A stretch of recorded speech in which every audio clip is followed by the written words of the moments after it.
en la Amazonía ecuatoriana. A lo largo de su vida, Patricia se ha dedicado a proteger a su comunidad de las violaciones de derechos humanos causados principalmente por la exploración petrolera y la militarización. Actualmente apoya y lidera el colectivo Mujeres Amazónicas dedicadas a la protección del medio ambiente, pueblos indígenas y derechos de las mujeres y de la tierra. Patricia expondrá esta tarde sobre espiritualidad de la resistencia del pueblo Sarayaku. Lucha, nuestra resistencia, nuestros pensamientos y nuestras proyecciones también. Como muchos saben y otros que no saben, voy a hacer un pequeño resumen. Sarayaku es un pueblo indígena quichua de aproximadamente a 1.350 personas. Vivimos en el interior de la selva amazónica. Por suerte no hay acceso a carreteras. Y en el 2002 nos vimos abocados a luchar fuertemente para defender el territorio. Nosotros logramos expulsar a la empresa petrolera de nuestro territorio, que ingresaba, que violentaba, logramos sacarlos. Y tuvimos un juicio de aproximadamente 10 años en el Sistema Interamericano de Derechos Humanos. En el 2012 dio un fallo favorable a Sarayaku, creando un precedente muy importante para los pueblos indígenas, no solo de Sarayaku, sino de América, sí, generando un ejemplo que podría inspirar, porque no es fácil expulsar a una empresa transnacional. Entonces, esto fue una lucha que posiciona a Sarayaku de alguna manera en el tema de derechos colectivos, en el tema de la defensa territorial, y por eso Sarayaku se ha vuelto muy conocido y seguramente nosotros que también estuvimos en el proceso, también nos hemos vuelto conocidas en ciertos aspectos. Y Sarayaku es una historia más de tantas luchas que tenemos los pueblos indígenas. Los pueblos indígenas luchando para defender los espacios territoriales. Los pueblos indígenas luchando para defender nuestros derechos. Y hemos sufrido. Todo lo que hemos logrado a nivel de leyes es en base a la lucha y a la sangre de los pueblos. Aquí hay un punto tan importante que hay que decirlo con mucha claridad. Muchas veces se piensa que los pueblos luchamos porque solo defendemos nuestros derechos. Y así lo miran desde lejos, mucha gente. Muchos han pensado que los pueblos, bueno, pobrecitos los indígenas, qué pena, ¿no? Les violentaron los derechos, qué pena. Y yo siempre les digo, no tengan pena de nosotros, porque nosotros estamos luchando por ustedes sin que se den cuenta. Nosotros estamos haciendo prevalecer la justicia, defendiendo la naturaleza.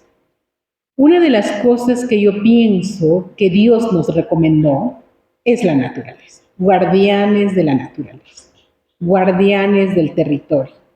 ¿Por qué será que los recursos como petróleo, minería y todo están en territorios indígenas? Porque ahí están sus guardianes, que son los pueblos indígenas. A nosotros se nos dio el don de conexión con la naturaleza. A nosotros se nos dio el don de entender la naturaleza a través de nuestros yachaks y sabios. A través de los que han aprendido, igual que en una universidad, el conocimiento sobre la naturaleza. La naturaleza sagrada, la naturaleza viviente, la naturaleza que se expresa, la naturaleza que cura, porque nadie de nosotros no está hecho de naturaleza. Dios fue tan grande que para que nosotros podamos estar en carne en esta tierra, nos elaboró de la misma naturaleza que nos rodea. Y nos dotó de un espíritu que sí viene de Él, pero nos dotó de energías de la naturaleza, energía del agua, energía de la laguna, energía del águila, energía de la tierra, energía del gran árbol, de todas estas energías. Y esto, los yachaks lo han explicado muy bien. El espíritu grande viene del cielo, viene del Creador. Las energías para nosotros estar y tocar esta tierra, para estar aquí, vienen de la naturaleza. Esa es la espiritualidad de los pueblos indígenas. Muchas veces nos equivocamos al decir los pueblos indígenas tenemos una religión. Yo pienso que no hemos tenido una religión. Hemos tenido ese conocimiento de lo que es la naturaleza. Hemos tenido esa conexión de la naturaleza y por eso se ha luchado tan fuertemente hasta entregar la vida, porque sabíamos que si destruían la naturaleza era una autodestrucción del ser humano.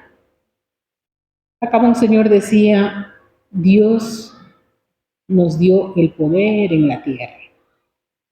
Sí nos dio el poder. Y seguramente nos estará viendo. ¿Qué hacemos con ese poder? Nos dio el poder para que la cuidemos, para que la usemos, para que no la destruyamos. Y lo que el ser humano está haciendo en estos momentos es destruirla por la ambición. En algún momento, porque yo en tantas cosas en la que ando metida también soy vicepresidente de la Conferencia Eclesial de la Amazonía, por estas cuestiones de hablar estas cosas. Y en algún momento yo les decía, ¿por qué no declaran un pecado capital la destrucción de la naturaleza? ¿Por qué no discuten eso de que destruir la naturaleza es un pecado tan grande? Porque aquí en Latinoamérica vemos católicos y somos bastantes. Y nadie me ha respondido fuertemente. El Papa ha respondido de alguna manera, con la encíclica Laudato Si, promoviendo el sínodo amazónico, con el documento Querida Amazonía, y siempre está pendiente tratando de impulsar de que estos caminos que se están dando puedan incidir en una iglesia nueva, con rostro de pueblo, con rostro amazónico, con rostro indígena. Una iglesia de verdad, una iglesia que camina junto al pueblo, no que impone, sino que camina, que acompaña, que apoya, porque últimamente sí he visto más apoyos, pero hay algunos, y eso depende de cada diócesis o de cada obispado, si apoyan o no. Porque los más progresistas dicen, bueno, nosotros les estamos apoyando y hasta salen a marchas, y a algunos no les interesa. Yo creo que hay que empezar a trabajar en ese ámbito, de que se tienen que interesar, porque es muy claro, la Biblia está muy clara, ahí no hay por dónde perderse. Y inclusive en la Iglesia Católica tienen a un santo que es de la naturaleza, San Francisco de Asís, que hablaba como nuestros chamanes, con el hermano lobo, la hermana lluvia, hablaba con la naturaleza, como lo hacen nuestros yachos. Entonces no hay por dónde perderse. Yo creo que la espiritualidad indígena, de alguna manera, la defensa del territorio, ha tenido ese camino, ha tenido ese rumbo. Nosotros como pueblos indígenas continuamos con nuestras formas de plantear las cosas, de ver las cosas, de explicar las cosas. Como hemos visto que no lo entienden, pueblos como Sarayaco han planteado la propuesta de selva viviente. ¿Y qué hemos dicho en una sola frase? Hemos dicho que selva viviente es la búsqueda de reconocimiento de un pueblo o de varios pueblos, si se suman, de que la naturaleza, la selva, es un ser vivo, consciente, y por lo tanto tiene que ser sujeto de derecho dentro de las leyes nacionales. Este sujeto derecho no puede estar en manos de los gobiernos, porque ya saben los gobiernos que cambian, gobiernos que buscan la manera de usufructuar de la naturaleza. Estos espacios de vida vivientes tienen que estar bajo cuidado de los mismos pueblos indígenas. Y en estos espacios vivientes nosotros no podemos hablar y los gobiernos no pueden hablar de este activismo. No habrá posibilidad de petróleo ni minería. Tendrán que ser excluidos a perpetuidad de todo tipo de explotación.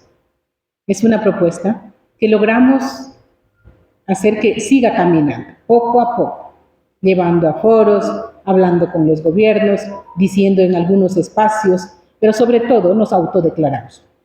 Si no nos quieren hacer caso, si no nos quieren escuchar, nos acogemos a nuestro principio de autodeterminación y nos declaramos, nos autodeclaramos. Y entonces así hemos caminado como pueblos, así hemos avanzado como pueblos indígenas, tratando de explicar esta forma de protección de la naturaleza.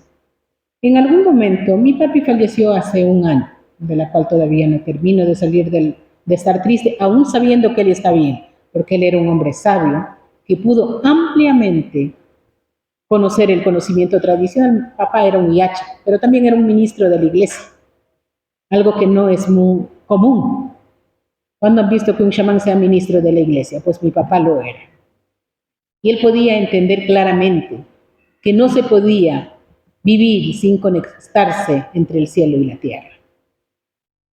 Que en algún momento habían llevado a una parte todo lo que venía del cielo y a otra parte todo lo que venía de la tierra.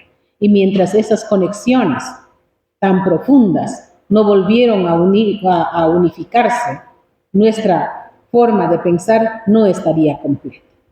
Entonces yo creo que esto, y en algún momento yo vi que en alguna parte de la Biblia decía, mis pies están asentados en la tierra y mi cabeza está en el cielo, la cabeza del Creador. Cuando yo vi esto dije, ay, papá dijo lo mismo casi, de alguna manera, están hablando en el mismo idioma. Estamos hablando de la misma espiritualidad, de alguna manera, conectadas desde diversos caminos, conectadas desde diversas formas y conectadas desde explicaciones diferentes. Entonces yo creo que necesitamos esa conexión para poder combatir la injusticia, para poder respetar la naturaleza, para poder ver con integralidad todo lo que nos rodea. Ustedes saben que la consulta popular del Yasuní y el Chocó Andino, a mí me tocó llevar la camisa del Chocó Andino, no a la minería, al Papa Francisco, para indicarle, mira, Ecuador te manda esto. Y el Papa lo recibió con mucho gusto e inclusive se tomó unas fotos. Una foto así sirve como para que en el país sepa que hasta una autoridad tan grande católica está a favor de la protección. Yo creo que hay muchas cosas que hacer, tenemos que caminar, hay muchas injusticias. Ecuador está en un camino que esperemos avance con la consulta y la ganancia del Yasuní y el Chocó Andino para que empiece una transición justa que no vulnere derechos como lo han venido haciendo hasta ahora, que no vulnere derechos de los pueblos indígenas, que no destruya ecosistemas tan importantes que están conectados a otros ecosistemas del mundo, que mantienen el equilibrio del planeta y que volvamos a tener una conciencia global. Esto es lo que yo podría compartir en estos tiempos que se me da. Muchísimas gracias por la invitación.